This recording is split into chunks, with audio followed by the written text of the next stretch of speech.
আগ করে পাপ হস্তি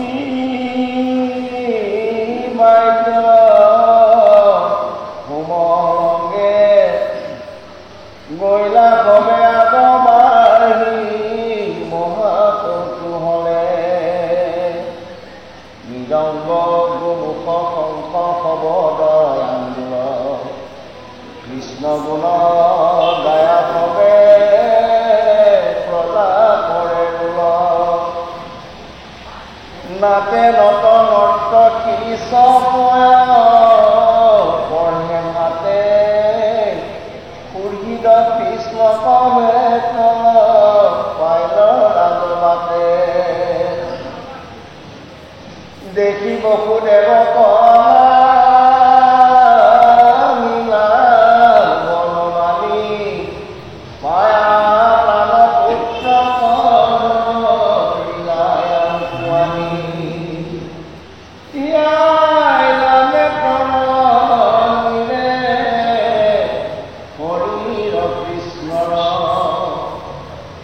আদৰিলা কৃষ্ণে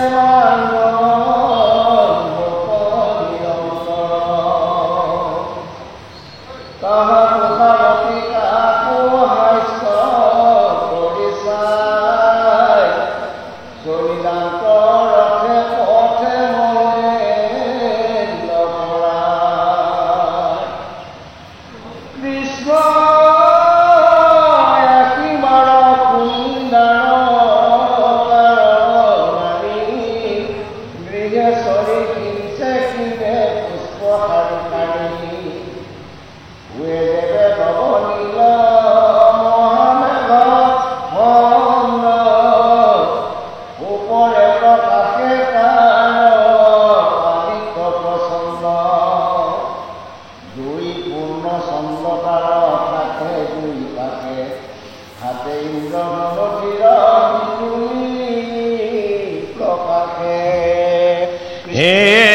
জিলিমিলি কর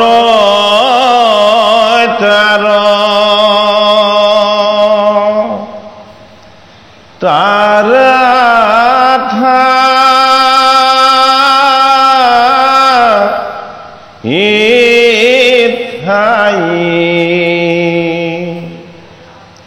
তেবে কৃষ্ণ শরীরর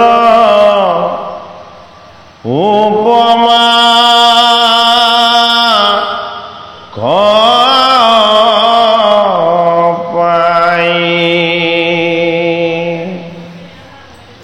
এক কোটি কণ্ডর পরদর্প সুর হুয়ে দেখি অহেন রূপে যাত কৃষ্ণ হবা কুনিরিখি এ অনন্তরে প্রীতি হত পবেখিলা এ দৈব কৃপ মুখে হাতু মাতৃক নমিলা অচিরকালে প্রিয় পুত্র পায়া হাতু মা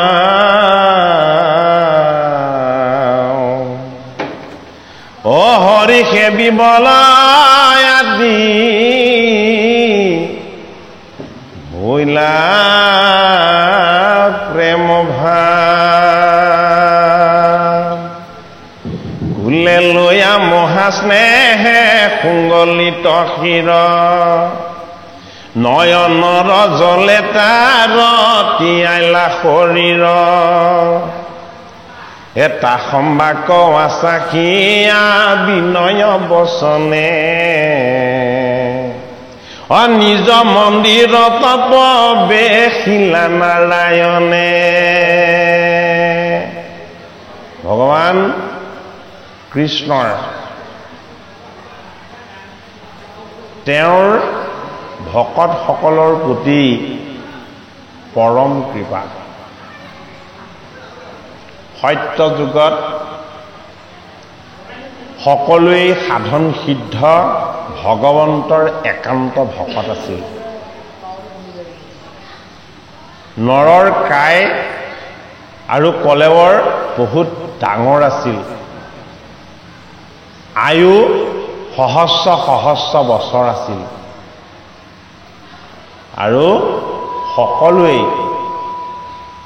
ভগৱন্তক ধ্যান আৰু উপাসনাৰে হৃদয়ৰ আনন্দক কেৱল প্ৰকাশ কৰি ব্ৰহ্মাণ্ডখনক ব্ৰহ্মময় দৰ্শন আৰু সাক্ষাৎ কৰিছিলে। তথাপিতো হৃদয়ৰ দেৱতাজনক ধ্যান কৰি থকা অৱস্থাত খন্তেক সময় দৰ্শন পায়, কিন্তু ধ্যানৰ পৰা আঁতৰ হোৱাৰ লগে লগে আকৌ হৃদয়ানন্দক তেওঁলোকে লগ নাপায়।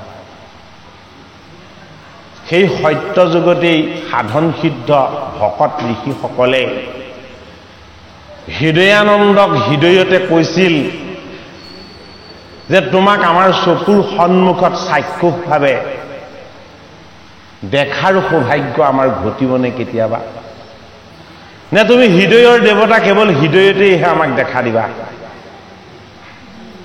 তেতিয়া ভগৱন্ত প্ৰভুৱে সত্য যুগতেই সাধন সিদ্ধ ঋষিসকলক কৈছিল যে মোক যদি প্ৰত্যক্ষভাৱে দেখা পাবলৈ হয় তেতিয়াহ'লে সত্য যুগত নেপাবা, তোমালোক তেতা যুগত যাব লাগিব। এতিয়া ক'লে আমিতো সাধন সিদ্ধ যোগী, আপোনাৰ ৰূপ আপোনাৰ তত্ত্ব আমি হৃদয়ত দৰ্শন কৰি এনে লাগে যে গোটেই ব্ৰহ্মাণ্ডত ইয়াতকৈ সত্য শুদ্ধ আৰু আনন্দময় ৰূপ ক'তো নাই। ইমান সুন্দৰ শ্যাম সুন্দৰ আপোনাৰ সেই ৰূপ, আপুনি যদি আমাক প্ৰত্যক্ষে দেখা পাবলৈ যায় আপুনি কি হৈ যাব? এতিয়া ভগৱন্ত প্ৰভুৱে উত্তৰ দিছিল, বোলে মই নৰ হৈ যাম।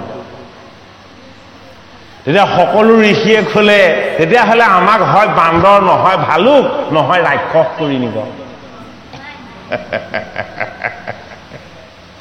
হয় আমাক বান্দৰ কৰি নিব, নহয় আমাক ভালুক কৰি নিব, নহয় আমাক ৰাক্ষস কৰি নিব। ভকত কৰিনো আনিবলৈ কিয় হাক দিলে? যে আপুনি যদি নৰৰ শৰীৰলৈ যায় তেতিয়াহ'লে আপোনাক আমি ঈশ্বৰ বুলি দেখিব লাগিব। আৰু আপোনাক আমি ঈশ্বৰ বুলি কেতিয়া দেখিম? আপোনাতকৈ আনন্দময় প্ৰশান্ত শুদ্ধ সত্য বস্তু জগতত ক'তো নাই। গতিকে আপুনি আমাক এনেকুৱা কৰি নিব যাতে আমাতকৈ বিশৃংখল কোনো নাথাকে,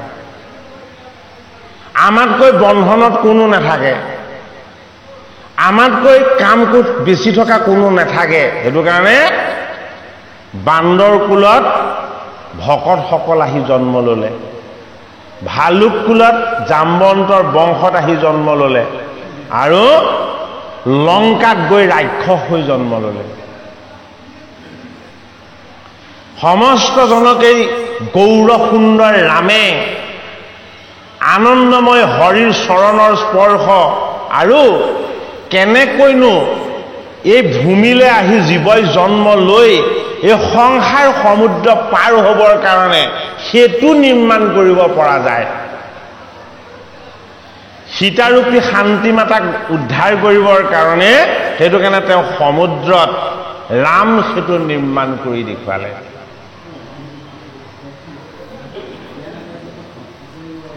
এই সংসাৰ সমুদ্ৰৰ পৰা জীৱক উদ্ধাৰ কৰিবৰ কাৰণে তেতা যুগত তেওঁ ৰাম ৰূপেৰে অৱতাৰ ল'লে।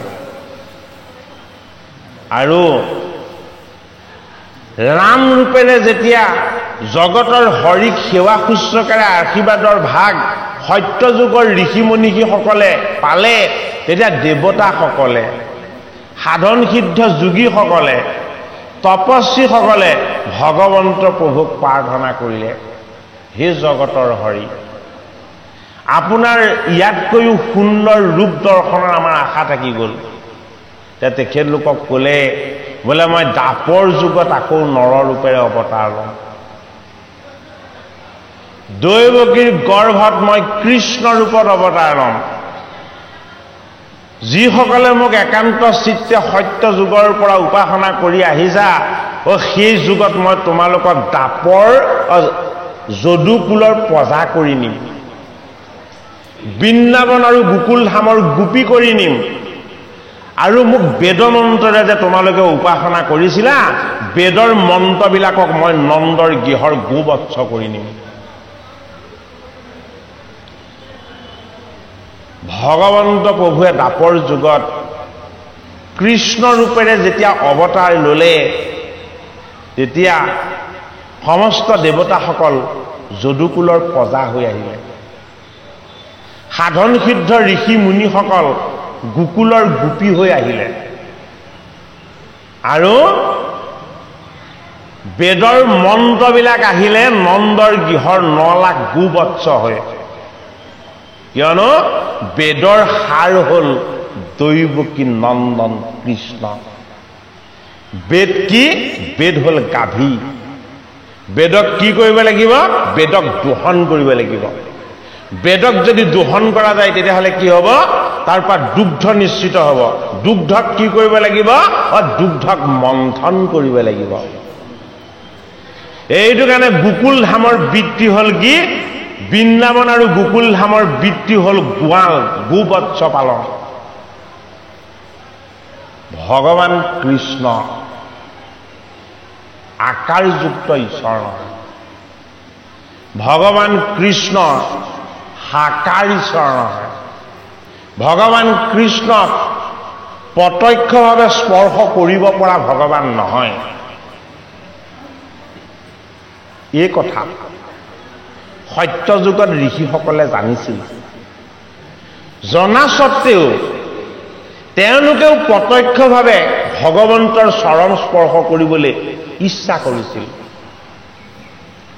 যিজনৰ জন্ম নাই, যিজনৰ মৃত্যু নাই, যিজনৰ আদি নাই, যিজনৰ অন্ত নাই, যিজন অনাদি আৰু অনন্ত, যিজন সৰ্বদা আনন্দময় সচ্চিদানন্দ ৰূপেণ কৃষ্ণ, সেইজনে ভকতক সন্তুষ্ট কৰিবৰ কাৰণে কৃপাময় হৰি হৈও সমস্ত সকলোৰে জগতৰ পিতৃ মাতৃস্বৰূপ ঈশ্বৰজন দশৰথৰ গৃহত আহি পুত্ৰ হৈ দেখুৱালে। বসুদেৱৰ গৃহত আহি পুত্ৰ হৈ দেখুৱালে। এই কৃপালু ঈশ্বৰজনক আমি পুত্ৰ ৰূপত আৰু কলিযুগত নেপাম। কৃপালু ভগৱানজনক আমি কি ৰূপত পাম? ভাগৱত ৰূপত পাম, ভকত ৰূপত পাম, সৎসংগ ৰূপত পাম, হয়নে? আৰু ভগৱন্তৰ গুণ যশ লীলা ৰূপত পাম। আটাইতকৈ ভাগ্যৱান সেইটো কাৰণে কলিৰ প্ৰজা। সত্য যুগত সহস্ৰ সহস্ৰ বছৰৰ ধ্যান, ত্ৰেতা যুগত সহস্ৰ সহস্ৰ যজ্ঞ, দাপৰ যুগত সহস্ৰ সহস্ৰ পূজা, ইমানখিনি কৰিও ভগৱন্তৰ প্ৰত্যক্ষ সান্নিধ্য লাভ কৰিব পৰা নাছিল। কিন্তু কলিযুগত ভগৱান কৃষ্ণক কলিযুগত নৰ হৈ স্বৰ্গৰ দেৱতা সৃষ্টিকৰ্তা ব্ৰহ্মা, কৈলাশ ধামৰ শিৱয়ো নৰ হৈ জন্ম ল'বৰ কাৰণে ভগৱন্তক প্ৰাৰ্থনা কৰে। এই জীৱশ্ৰেষ্ঠ নৰ হৈ যে আমি জন্ম ল'বলৈ ভগৱন্তৰ কৃপা পালো, এয়াই ভগৱন্তৰ আমাৰ প্ৰতি আটাইতকৈ ডাঙৰ বৰ। আমি যে নৰ হৈ জন্ম ল'লো এই ভূমিভাগত, এইটো ভগৱানে আমাক দান কৰা আটাইতকৈ শ্ৰেষ্ঠ বৰ। ভগৱানে আমাক দান কৰা আৰু এটা শ্ৰেষ্ঠ বৰ, যদি নৰ হৈ জন্ম ল'লো, ক'ত জন্ম ল'লো? ভাৰতবৰ্ষত জন্ম ল'লো। এইটো ভগৱানে দিয়া এটা বৰ ডাঙৰ বৰ। ভাৰতবৰ্ষত জন্ম লোৱাৰ উপৰিও যদিহে আমি কলিযুগত জন্ম ল'বলৈ পালো, তেতিয়াহ'লে সেইটো ভগৱানৰ এটা ডাঙৰ বৰ। কলিযুগত জন্ম ল'বলৈ পোৱাৰ পাছত যদি ভকতৰ সং, গুৰুজনৰ চৰণ আৰু ভগৱানৰ নাম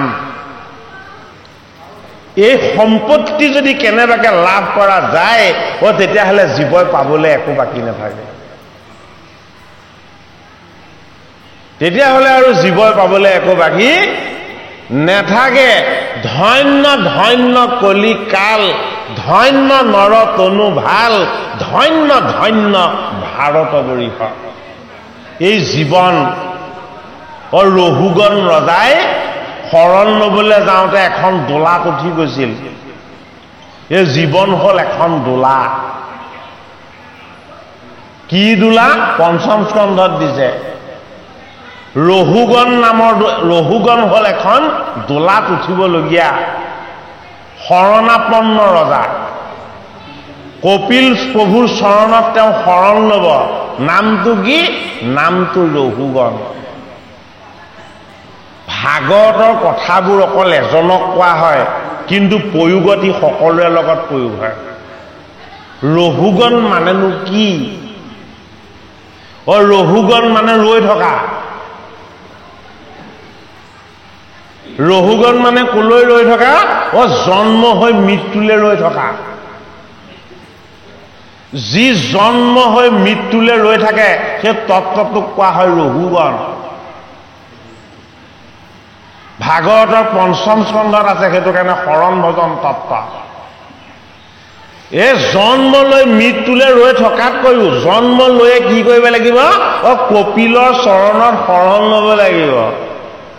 সেইটো কাৰণে ৰহুগণে কি ভাবিলে যে মই সিদ্ধসকলৰ মাজত শ্ৰেষ্ঠ, জগতৰ হৰি, মই কপিল ভগৱানৰ চৰণত শৰণ ল'ম। কপিলে দেখুৱালে তেওঁৰ মহিমা। বোলে কি? মই অকল কপিল ৰূপেই নহয়, বোলে কি? মই ভাৱনা ভক্তি উপাসনাৰ মই ভকত ৰূপ। ময়েই জড়ভৰত। এই সংসাৰখনক জড় কৰি ঈশ্বৰক সত্য কৰি মই সাধনা কৰি ফুৰো। সেইটো কাৰণে মোৰ ৰূপ জড়ভৰত, মোৰ ৰূপ কপিল, মোৰ ৰূপ দেৱঋষি নাৰদ, মোৰ ৰূপ শিৱ, মোৰ ৰূপ জনক। জড়ভৰতক আনি দোলাখনত যেতিয়া লগাই দিলে, ৰহুগণে ভয় খুৱাইছে যে তই দোলাখন কিয় লৰাইছ? কীট পতংগ এটাকো মৰিবলৈ নিদিয়ে, ৰৈ দিয়ে। কিয়? আমি কীট পতংগ দেখো। জড়ভৰত, দেহৰ জড়তাৰ পৰা মুক্ত। আমাৰ কি? আমাৰ আত্মা জড়, দেহে চৈতন্য। আমাৰ আত্মা জড়, আমি আত্মা ঈশ্বৰক দেখা নাপাওঁ। সেইটো কাৰণে আমাৰ দেহটো চৈতন্য। জড়ভৰতৰ আকৌ কি? জড়ভৰতৰ দেহটো জড়, আত্মাটোহে চৈতন্য। সেইটো কাৰণে ঈশ্বৰ ৰূপ। কীট পতংগবিলাক দেখিলে কি দেখে? ভগৱান কৃষ্ণক দেখা পায়।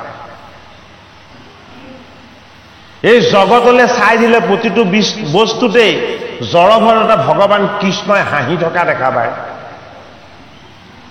ৰহুগণক ৰজা বুলি কান্ধত তুলি লোৱা নাই। ঈশ্বৰৰ অংশ, শুদ্ধ বস্তু, জীৱ বুলি কান্ধত তুলি ল'লে দোলাক।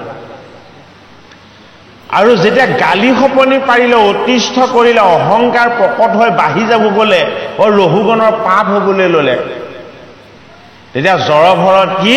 জড়ভৰত পুণ্যৰ প্ৰবাহ। ৰহুগণ ৰজাক শৰণ দিলে, ভজন দিলে, ঈশ্বৰৰ তত্ত্ব দিলে আৰু উদ্ধাৰ কৰি দিলে। ৰহুগণ ৰজাই তেতিয়া বুজি পালে, মই মৃত্যুলৈ ৰৈ থকা জীৱ নাছিলো। মই ৰহুগণ হয়, কিন্তু কপিল স্বৰূপ ভগৱান এই জড়ভৰতৰ চৰণত মই শৰণ লৈ হৰিৰ তত্ত্বৰ প্ৰসাদ লাভ কৰাৰ পাছত মোৰ এতিয়া অনুভৱ হ'ল বোলে কি? এই জগতত হৰিহে সত্য। হৰিৰ বাহিৰে জগতত সমস্ত বস্তুৱেই মিছা, মায়াময় আৰু মোহময়। ভাগৱতৰ প্ৰথম স্কন্ধত সেইজন ভগৱান কৃষ্ণই পঞ্চপাণ্ডৱ, কুন্তি মাতা, দ্ৰৌপদী ইত্যাদি সকলক ত্যাগ কৰি কলৈ যাত্ৰা আৰম্ভ কৰিছে? এইবাৰ তেওঁ পুনৰ দ্বাৰকাধীশ দ্বাৰকালৈ ঘূৰি আহিছে। এই যে দ্বাৰকাধীশ দ্বাৰকাৰ পৰা আঁতৰি পঞ্চপাণ্ডৱৰ লগত সভাসদ হৈ আছিলে কুৰুক্ষেত্ৰৰ 18 দিনৰ যুদ্ধত অৰ্জুনৰ ৰথৰ সাৰথী হৈ আছিলে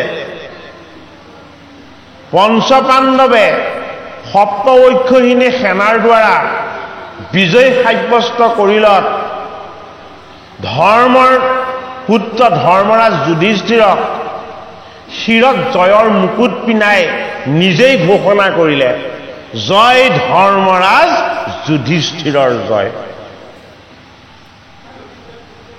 এই মুকুট পিন্ধাই অলপ দিন তেওঁ কি কৰিলে ৰজা পাতি কুন্তি মাতাক ৰাজমাতা পাতি তেওঁ দ্বাৰকাত থাকিলে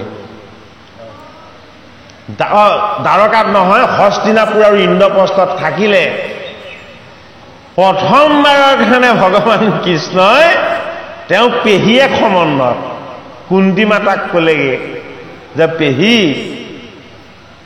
তোমালোকে আৰু মোক খাটনি নকৰিবা আৰু মই অহা বহুত দিন হ'ল দ্বাৰকাত মোৰ পিতৃ মাতৃ আছে মোৰ প্ৰেমৰ পুত্ৰসকল আছে মোৰ ভাৰ্যাসকল আছে গতিকে দ্বাৰকাবাসীয়ে ৰাস্তালৈ জুমি জুমি চাই আছে মই কেতিয়া যাম বুলি ভগৱান কৃষ্ণই হস্তিনাপুৰ আৰু ইন্দ্ৰপ্ৰস্থ এৰি যাম বুলি যেতিয়াই বাক্য ৰাখি দিলে ধৰ্মৰাজ যুধিষ্ঠিৰে শিৰৰ পৰা মুকুটটো খুলি ভগৱান কৃষ্ণৰ চৰণত দি দিলে যে হে জগতৰ হৰি হে দৈৱকী নন্দন এই মুকুটটো তুমিয়েই পিন্ধাইছিলা আৰু এই মুকুটটো মই তোমাৰ চৰণত দি দিলো তে কৃষ্ণই হাঁহিছে তুমি শিৰৰ মুকুটটো আকৌ মোৰ চৰণত কিয় দিলা যে তুমি ইন্দ্ৰপ্ৰস্থ আৰু হস্তিনাপুৰত কেইদিনমান থাকি যোৱা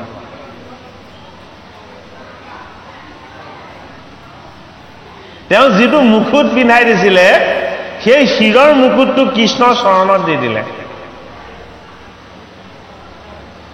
যে তুমি হস্তিনাপুৰত আৰু ইন্দ্ৰপ্ৰস্থত আৰু কেইদিনমান থাকি যোৱা কি বুজালে বাৰু আমাক ভাগৱত শাস্ত্ৰ বা মহাভাৰত আমাক কি বুজাইছে কৃষ্ণ যদি নাথাকে আমি ভোগী হম কৃষ্ণ যদি নাথাকে তেতিয়াহ'লে আমাৰ সাধনা নষ্ট হ'ব কৃষ্ণ যদি নাথাকে আমাৰ দায়িত্ব সম্পূৰ্ণ নহ'ব কৃষ্ণ যদি নাথাকে তেতিয়াহ'লে আমাৰ ভক্তি নাথাকিব কোনে জানে ধৰ্মপুত্ৰ যুধিষ্ঠিৰে জানে যে আমাক এৰি কৃষ্ণ যাতে যাব নোৱাৰে কৃষ্ণক লগত ৰাখিবই লাগিব সত্যত মই মোৰ সমস্ত মস্তকৰ চিন্তন ভাৱ আৰু মোৰ সিংহাসন আৰু ৰাজ্য মই সকলো কৃষ্ণক অৰ্পণ কৰিছোঁ শিৰত মুকুটটো দিয়া মানে কেৱল মুকুটটো দিয়াই নহয় ইন্দ্ৰপ্ৰস্থ হস্তিনাপুৰ এই সমস্ত ৰাজ্যৰ সা সম্পত্তি সকলো কৃষ্ণৰ চৰণত দিয়া হ'ল মুকুটটো দিয়া মানে কেৱল সেই মুকুটটোহে দিছে অৰ্থটো সেইটো নহয় ইন্দ্ৰপ্ৰস্থ আৰু হস্তিনাপুৰৰ যত যিমান সা সম্পত্তি আছে সমস্তখিনি কৃষ্ণৰ চৰণত দি দিয়া হ'ল ভগৱান কৃষ্ণই যুধিষ্ঠিৰক সাৱধি ধৰি কৈছে যে দাদা মোৰ পানৰ পেহী কুন্তি আৰু তুমি আৰু ভীম মোৰ জ্যেষ্ঠ দাদা অৰ্জুন মোৰ সখা বাকী নকুল সহদেৱ মোৰ ভাতৃ এই কেইজনক এৰি থাকিবলৈ মই বৰ কষ্ট পাওঁ কিন্তু এইবাৰ তোমালোকে মোক আজ্ঞা কৰা মই যাতে মোৰ পিতৃ মাতৃ আৰু দ্বাৰকাৰ আত্মীয় স্বজনৰ ওচৰলৈ ঘূৰি যাব পাৰোঁ এতিয়া ভগৱান কৃষ্ণৰ দ্বাৰকালৈ পুনৰ গমন। কৃষ্ণই দ্বাৰকাত থাকিব নে কৃষ্ণই পাণ্ডৱৰ লগত ইন্দ্ৰপ্ৰস্থ আৰু হস্তিনাপুৰত থাকিব? এইটো সিদ্ধান্ত কোনে ল'ব? এইটো সিদ্ধান্ত কোনে দিব? মানে বাৰু ভাগৱতৰ প্ৰথম স্কন্ধত এই দুটা বিচাৰ আমাক দিছে যে কৃষ্ণক আমি সবে দ্বাৰকাত ৰাখিম নে কৃষ্ণক আমি সবে ইন্দ্ৰপ্ৰস্থ আৰু হস্তিনাপুৰত ৰাখিম। দ্বাৰকা কৃষ্ণই কিহেৰে নিৰ্মাণ কৰিছিলে? যোগময় সাধনাৰে। বিশ্বকৰ্মা স্বৰূপ কৰ্মাৰ ৰূপ লৈ তেওঁ নিজেই দ্বাৰকা নগৰ নিৰ্মাণ কৰিছিলে। সেইটো কাৰণে দ্বাৰকা নগৰখনৰ নিৰ্মাতা কোন? ভগৱান কৃষ্ণ নিজেই। বিশ্বকৰ্মাৰ দ্বাৰা তেওঁ নিৰ্মাণহে কৰাইছিলে, কিন্তু শক্তি সামৰ্থ্য সকলো ভগৱান কৃষ্ণ আছিল। ভাগৱতৰ কথা যদি অকণমান খুটি নাটি মাৰি বুজিবলৈ হয়, উৎসবিলাকৰ আৰম্ভণিৰ পৰা তাক আমি বিশ্লেষণ কৰিব লাগিব। কৃষ্ণই ইন্দ্ৰপ্ৰস্থ আৰু হস্তিনাপুৰ এৰি দ্বাৰকালৈ যাত্ৰা কৰিব, ইয়াৰ তত্ত্বগত অৰ্থ কি? ইয়াত কি তাত্ত্বিক অৰ্থ আছে? এই তত্ত্বটোৰ সন্ধান আমি পাব লাগিব, হয়নে? ইন্দ্ৰপ্ৰস্থ, ইন্দ্ৰপ্ৰস্থ মানে কি? আমাৰ মনটো কি? আমাৰ মনটো ইন্দ্ৰ, ই স্বৰ্গৰ ৰজা। এই মনক কি লাগে? মনক সুখ লাগে। যিদিনাখন মনে কব যে মোক সুখো নালাগে দুখো নালাগে, বোলে কি লাগে? ভগৱন্তৰ কৃপা লাগে, ভগৱন্তৰ চৰণৰ আশীৰ্বাদ লাগে, ভগৱন্তৰ সান্নিধ্যৰ বাহিৰে মোক বেলেগ নালাগে, সেই ঠাইখনক কোৱা হয় ইন্দ্ৰপ্ৰস্থ।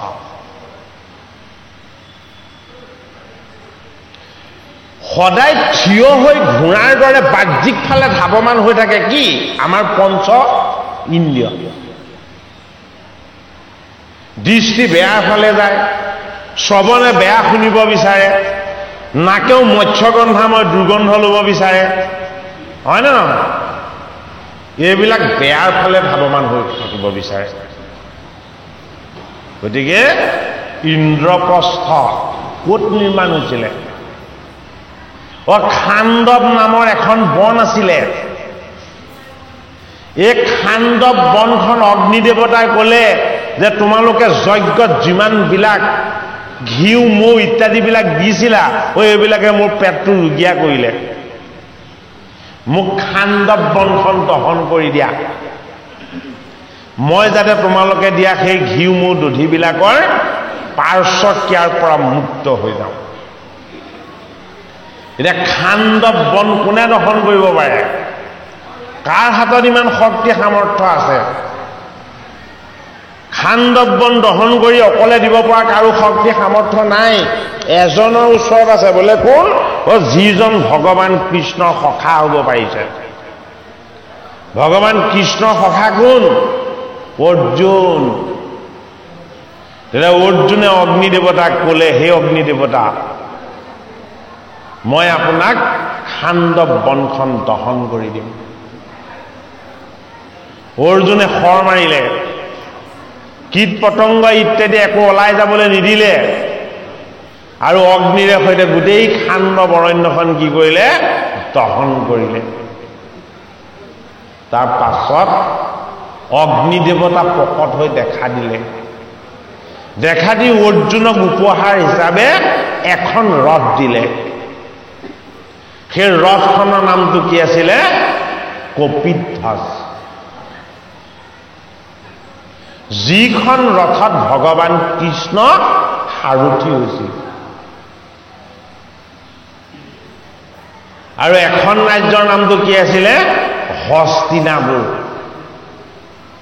হস্তি মানে পাপ, হস্তি অজ্ঞান আৰু অবিদ্যা আৰু পাপৰ প্ৰতীক। না মানে নাইকিয়া কৰি দিব পৰা যাব বা হ'ব। হস্তি না। পুৰ মানে গাঁও, পুৰী মানে নগৰ। যিখন গ্ৰামত পাপ নাইকিয়া কৰি দিব পৰা যাব সেইখন হস্তিনাপুৰ। যিখন ঠাইত খাণ্ডৱ বন দহন কৰি অগ্নিদেৱতাৰ পৰা কপিধ্বজ নামৰ ৰথখন উপহাৰ হিচাপে ল'ব পৰা যাব সেইখন স্থানৰ নাম হ'ল ইন্দ্ৰপ্ৰস্থ। এই দুখন ঠাই এক কৰি ইন্দ্ৰপ্ৰস্থ আৰু হস্তিনাপুৰৰ কাৰণে এখন যুদ্ধ লাগি গ'ল। এই যুদ্ধখনেই হ'ল কি মহাভাৰত বা ভাৰত যুদ্ধ, কুৰুক্ষেত্ৰ যুদ্ধ।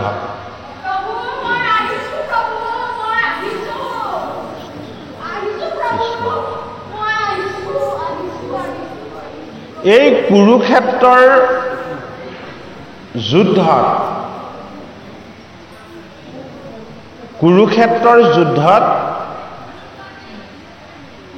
18 অক্ষহীনী সেনা,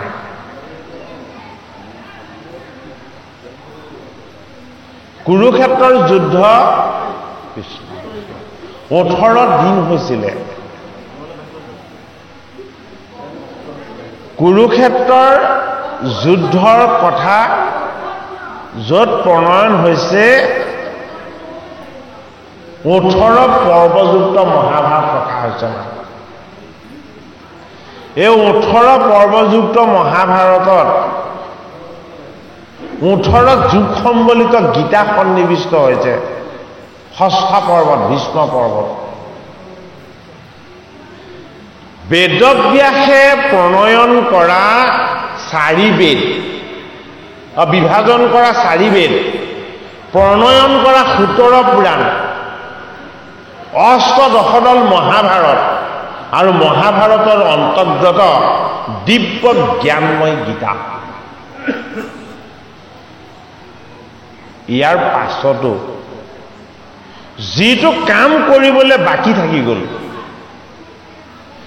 অপূৰ্ণ হৈ থাকি গ'ল, পূৰ্ণানন্দ হৰি দৈৱকী নন্দন কৃষ্ণৰ পৰম তত্ত্বৰ প্ৰকাশ নহ'ল। সেইটো কাৰণে বেদব্যাসৰ ভুলৰ সংশোধনেৰে ভাগৱতৰ প্ৰথম স্কন্ধ আৰম্ভ হ'ল। এই বৈকুণ্ঠৰ কল্পতৰু ভাগৱত শাস্ত্ৰৰ তত্ত্ব মৰ্ম আৰু ইয়াৰ অৰ্থ অত্যন্ত জটিল আৰু অত্যন্ত বৃহৎ। প্ৰতিটো কথাই আত্মা ঈশ্বৰকে ক'ব বিচাৰে। সেইটো কাৰণে আমাৰ লম্বমান ইন্দ্ৰিয়কেইটাক ভগৱন্তৰ চৰণত যদি আমি স্পষ্ট কৰি পেলাই দিব পাৰোঁ, ইন্দ্ৰিয় থকা ঠাইখনেই হ'ল কি ইন্দ্ৰ।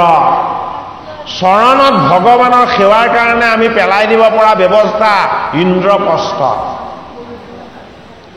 হস্তিৰূপী পাপুময় কাইটোত আত্মাৰূপী ঈশ্বৰ আছে, কিন্তু আমি অনুভৱ নকৰোঁ, নাজানো। যদি এই হস্তিৰূপী পাপুময় আমাৰ কাইটোত, এই দেহটোত আত্মাৰূপী ঈশ্বৰ আছে বুলি আমি যদি অনুভৱ কৰিবলৈ যত্ন কৰোঁ, ইয়াত পাপ নাইকিয়া হৈ যাব। হস্তিনাপুৰ এই দুখন ঠাইত কৃষ্ণ কি হৈ আছে? এই দুখন ঠাইত কৃষ্ণ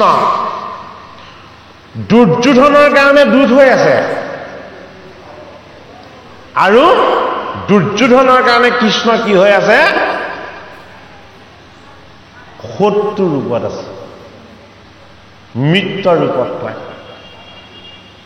পাণ্ডৱৰ কাৰণে কৃষ্ণ কি ৰূপত আছে? পাণ্ডৱৰ কাৰণে কৃষ্ণ ঈশ্বৰ ৰূপত আছে। এই সকলো কথা আমাৰ দেহ তত্ত্বত আছে। সেইটো কাৰণে ভাগৱত এতিয়া ইমান পাঠ পৰ্যালোচনা হ'বলৈ লৈছে। আমি এতিয়া ভকতৰ নিমন্ত্ৰণ ৰক্ষাহে কৰিব নোৱাৰা হৈছোঁ। ইমানেই ভকতসকলে বা সেৱকসকলে ইমানেই অনুষ্ঠান আয়োজন কৰিছে। কিয় কৰিছে? যে আমি আধ্যাত্মিক ঈশ্বৰৰ চৰণৰ তত্ত্বৰ যদি ভাগ কেনেবাকৈ জীৱনত নেপাওঁ তেতিয়াহ'লে আমাৰ কি হ'ব? দুখ কষ্ট যান্ত্ৰণা হ'ব। ধন সম্পত্তি ঐশ্বৰ্য বিভূতি বিদ্যা বুদ্ধি এইবিলাকে জীৱক তাৰিব নোৱাৰে। জীৱ তাৰণৰ যিটো উপায়, জীৱ তাৰণৰ উপায়টো ক'ত দিছে? ভাগৱতত দিছে, গীতাত দিছে। জীৱ উদ্ধাৰ হোৱাৰ উপায়টো দিছে আমাক। এই যে দুখন ঠাইত কৃষ্ণ আছে, এখন ইন্দ্ৰপ্ৰস্থ, এখন হস্তিনাপুৰ একেলগে, হয়নে? কৃষ্ণ কি হৈ আছে? হস্তিনাপুৰ আৰু ইন্দ্ৰপ্ৰস্থত কৃষ্ণ সভাসদ হৈ আছে।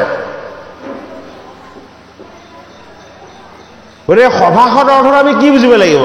আজি এখন সভা, হয়নে? এই সভাৰ প্ৰত্যেকজনকে যদি আমি একেলগ কৰি দিওঁ তেতিয়া কি বুলি ক'ম? সভাসদ বুলি ক'ম। সভাৰ প্ৰতিজনকে যদি আমি একগোট কৰি কওঁ, বহু বচনটোক যদি এক বচনলৈ লৈ যাওঁ তেতিয়াহ'লে কি বুলি ক'ম? সভাসদ বুলি ক'ম। আৰু ভাগৱত শাস্ত্ৰত গুৰুজনাই আমাক উপদেশত কি বুলি কৈছে? শুনা সভাসদ লোক, মহাভাগৱত পদ সভাসদ বুলি কৈছে।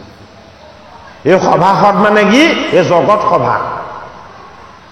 ইয়াত কেৱল সভাসদ বুলি অকল নৰসকলকে গুৰুজনে সম্বোধন কৰা নাই। তিন তৰু লতিকা বিৰিখ চৰ জীৱ সমস্ত জনকে ঈশ্বৰৰ অংশ বুলি তেখেতে সভাসদ বুলি সম্বোধন কৰিছে। পাণ্ডৱৰ সভাসদ কোন? কৃষ্ণ। কৌৰৱৰ কাৰণে কি? কৌৰৱৰ কাৰণে শত্ৰু। কৃষ্ণই কিয় কৌৰৱৰ লগত থাকিবলৈ ইচ্ছা নকৰিলে? তেওঁতো সমস্ততে সম। আমি বুজিব লাগিব কথাখিনি, আমি মন্থন কৰিব লাগিব। কৃষ্ণই কৌৰৱৰ লগত কিয় থাকিব নিবিচাৰিলে? ডাঙৰ প্ৰশ্ন। এইটো কাৰণে কৌৰৱৰ লগত কৃষ্ণ থাকিব নিবিচাৰিলে। কৌৰৱৰ লগত এজন বৈষ্ণৱ আছিলে আৰু এজন ভকত আছিলে।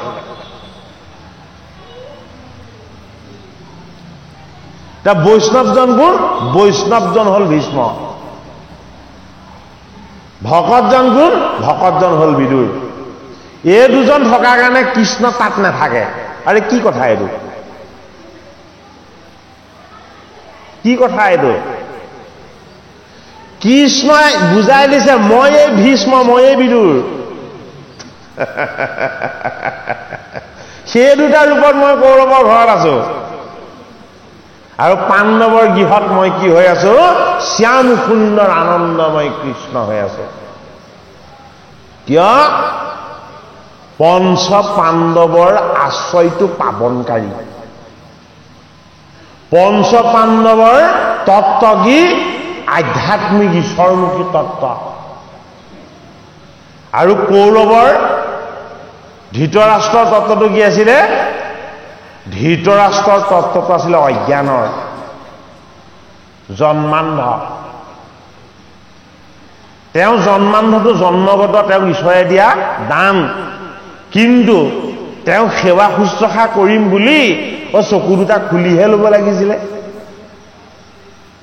তেওঁ নেদেখাৰ কাৰণে নিজেও অন্ধ হৈ দিয়া ব্ৰত আছে জানো জগতত? ব্ৰতেই ভুল কৰি পেলালে। স্বামী যদি অন্ধ হয়, ময়ো প্ৰতিমাই ঢাকি দিম। আৰে ঢাকিছে ঢাকক, চিৰদিনৰ কাৰণে ঢাকক। যদি খুলিছে সেইদিনাখন খোলক। যিদিনাখন জগতৰ হৰি কৃষ্ণ তেওঁলোকৰ তালৈ দূত হৈ গৈছিলে। কৃষ্ণ দূত হৈ যাওঁতে সেই জগতৰ হৰি মই ব্ৰত পালন কৰি, স্বামীৰ ব্ৰতক ৰক্ষা কৰি, মই আৰু স্বামীৰ অভেদ্য, আমি এইটো বুজাবৰ কাৰণে মই চকু ঢাকি ৰাখিছিলো। আৰু আজি তোমাৰ দুখন অৰুণ চৰণ চাবৰ কাৰণে মই চকু খুলি দিছো। গান্ধাৰীয়ে যদি কৃষ্ণৰ চৰণ চাম বুলি চকু খুলি দিলেহেঁতেন, দুৰ্যোধন দুঃশাসন ৰচনা নহলেহেঁতেন। চকু কেতিয়া খুলিলে?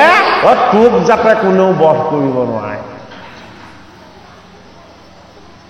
তোক যাতে কোনেও বধ কৰিব নোৱাৰে মই তোক সেই দৃষ্টিৰে চাই দিম এবাৰ। অহংকাৰৰ প্ৰতীক হ'ল দুৰ্যোধন। দুৰ্যোধন ৰূপী অহংকাৰক যদি অমৰ কৰিবলৈ গান্ধাৰী মাতাই যদি ব্ৰত পালন কৰে তাত কৃষ্ণ থাকিব জানো? মহাভাৰতৰ মহান তত্ত্ববিলাকৰ আত্মবিশ্লেষণ আমাৰ হ'ব লাগিব। সেইটো কাৰণে ভাগৱতলৈ প্ৰথম কি আনিছে? বৈকুণ্ঠৰ কল্পতৰু ভাগৱত শাস্ত্ৰলৈ প্ৰথম আনিছে কি? কুন্তীৰ স্তৱ। এই ভগৱান কৃষ্ণ এতিয়া দ্বাৰকালৈ যাবলৈ ওলাইছে, দ্বাৰকালৈ যাবলৈ ওলাইছে। ক'ৰ পৰা? ইন্দ্ৰপ্ৰস্থ আৰু হস্তিনাপুৰৰ পৰা। কুন্তী মাতাই তেতিয়া কৃষ্ণক সত্যটো কৈ দিলে, যেতিয়া মোৰ পুত্ৰসকল বনবাসী আছিল, যেতিয়া মই বিদুৰৰ গৃহত আশ্ৰিত হৈ আছিলো, যেতিয়া মই ভিক্ষাৰী আছিলো, হে কৃষ্ণ তেতিয়া তুমি সদায় মোৰ লগত আছিলা, সদায় তুমি মোক হাঁহি হাঁহি আশীৰ্বাদ দিছিলা।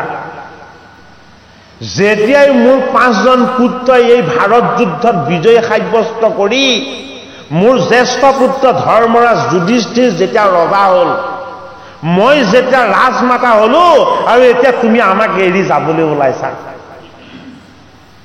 তোমাক আৰু বুজিবলৈ বাকী নাই। হে হৰি, হে দৈৱকী নন্দন কৃষ্ণ, তুমি যদি মোক বৰ দিব বিচাৰিছা তেতিয়াহ'লে মোক সুখ আৰু আনন্দ নালাগে। যিমান জীৱৰ কাৰণে দুখ আছে সকলো দুখ তুমি মোকে দিয়া। আমি ভগৱানৰ পৰা কি বিচাৰো? আমি ভগৱানৰ পৰা সদায় সুখৰ টোপোলা ভিক্ষা কৰি আছো নে নাই? হয়নে? কুন্তি মাতাই ভগৱান কৃষ্ণৰ পৰা বৰ ল'লে, যত যিমান দুখ আছে সকলো দুখ তুমি মোক উপহাৰ হিচাপে দিয়া। যে কৃষ্ণই কৈছে যে হে পেহী, বৰ বিৰল বৰ ল'লা দেখোন, কিয় তুমি এনেকুৱা কৰিলা? তেতিয়া কুন্তীয়ে কি বুলি ক'লে? যে যিটো বিপদ আহে সেই বিপদতে মই তোমাক স্মৰণ কৰিম। মই সম্পদত থাকিলে, সুখত থাকিলে মই তোমাক পাহৰি থাকিম। যেতিয়াই মোৰ বিপদ আহে মই তেতিয়াই তোমাক উপাসনা কৰিম, মই তোমাক মনত পেলাম আৰু মই তোমাক পোৱাৰ আনন্দ পাম। সেইটো কাৰণে তুমি মোক সুখ দিব নালাগে, দুখ দিয়া, মই তোমাকহে পাব বিচাৰো। মই জীৱনৰ সুখ আৰু আনন্দ মই তোমাৰ মাজতে পাব বিচাৰো। তুমি মোক পাৰ্থিৱ সুখবিলাক দি তুমি মোক যান্ত্ৰণা নিদিবা।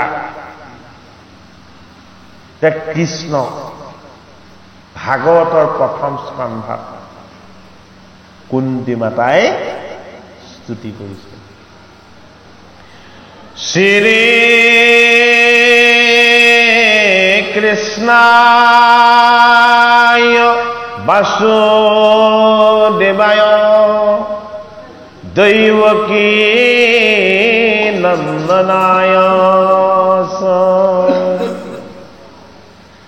নন্দ গোপ কুমাৰায় গোবিন্দায় নমো নমঃ। নমঃ পঙ্কজনাভায় নমঃ পঙ্কজমালিনে নমঃ পঙ্কজনেত্রায়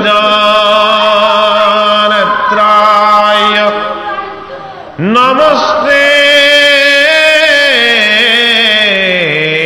পঙ্কজংঘ্রে।